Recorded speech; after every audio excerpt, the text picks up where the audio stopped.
Key activities. Dalam bagian key activities, yang dicatat adalah kegiatan utama operasional perusahaan.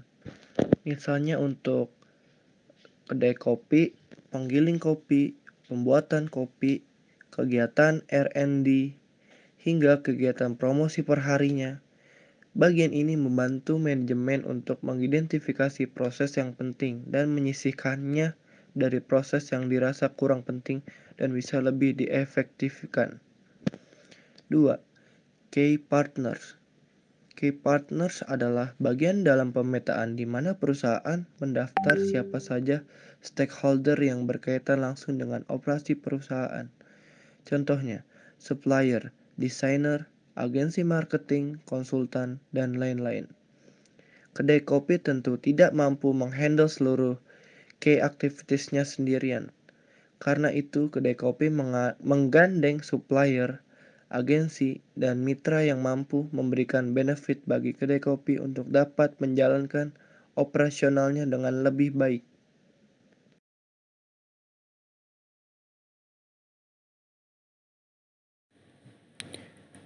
Yang ketiga adalah cost. Pada bagian cost structure, perusahaan mencatat sumber pengeluaran utama perusahaan. Untuk Starbucks, misalnya cost structure-nya adalah harga pokok penjualan kopi, dana untuk promosi pemasaran, budget untuk event Starbucks, dan lain-lain.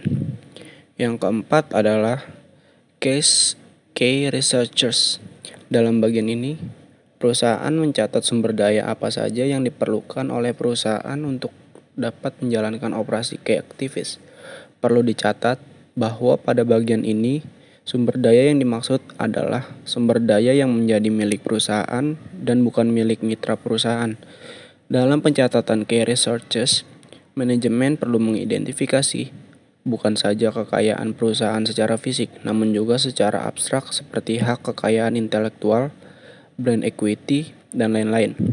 Contohnya, untuk Starbucks, key researchers-nya adalah tenaga kerja, sumber daya manusianya, hak intelektual berupa resep menu dan brand, kemampuan modal finansial, store yang tersebar di banyak tempat, dan sebagainya.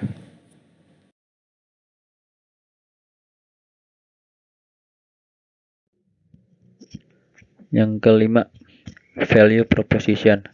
Kedua, perusahaan perlu mencatat value apa yang ingin disampaikan ke masyarakat. Value tidak selamanya harus berupa keunggulan produk, namun bisa juga diciptakan melalui experience, kekuatan brand, sejarah, dan lain-lain. Dalam kasus Starbucks, value proposition Starbucks sudah bukan sekedar kopi yang nikmat, melainkan experience berupa kesenangan, kenikmatan, kenyamanan, dan kemudahan di Starbucks. Value proposition Starbucks patut dicontoh karena Starbucks mampu memberikan value yang tidak dapat disamai oleh kompetitornya. Apabila Starbucks hanya fokus pada kopi, suatu saat kompetitor akan menemukan produk yang sama baiknya, bahkan lebih baik. Karena itu, manajemen perlu mengidentifikasi value yang menjadi kekuatan perusahaan yang tidak bisa ditiru perusahaan lain. Yang keenam ada customer relationship. Langkah keempat adalah mengidentifikasi usaha-usaha apa yang dilakukan perusahaan untuk berkomunikasi dan menjaga hubungan dengan pelanggannya. Starbucks melakukan engagement dengan pelanggannya dengan menggunakan membership card dan promosi official line. Melalui membership card, Starbucks memberikan promo-promo khusus yang personal kepada membernya, berupa akses khusus sebelum peluncuran produk tumbler secara publik. Sementara official line, Starbucks menerima komplain, kritik, saran, dan menyebarkan broadcast message berupa kode promo dan iklan produk terbaru mereka. Dengan menggunakan media sosial, Starbucks juga mengangkat tema-tema baru setiap bulannya, sehingga masyarakat selalu diingatkan dengan keberadaan Starbucks yang aktif di media sosial.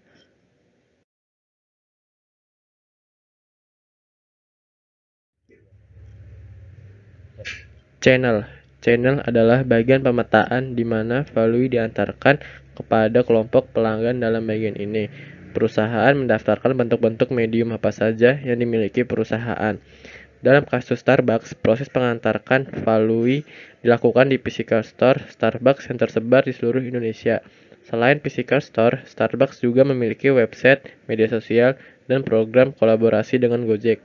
Sehingga pelanggan Starbucks tidak hanya dapat memesan di offline store, melainkan juga melalui online store. 8. Customer segment. Langkah pertama dari pemetaan bisnis model Canvas adalah mengisi kolom customer. Manajer perlu mengidentifikasi kelompok pasar menjadi customer perusahaan dan ciri-ciri konsumennya. Contohnya, kelompok customer Starbucks adalah kelompok masyarakat, penikmat beverage kelas menengah atas, penikmat kopi, anak muda, pekerja kantor, dan masyarakat perkotaan. 9. Revenue.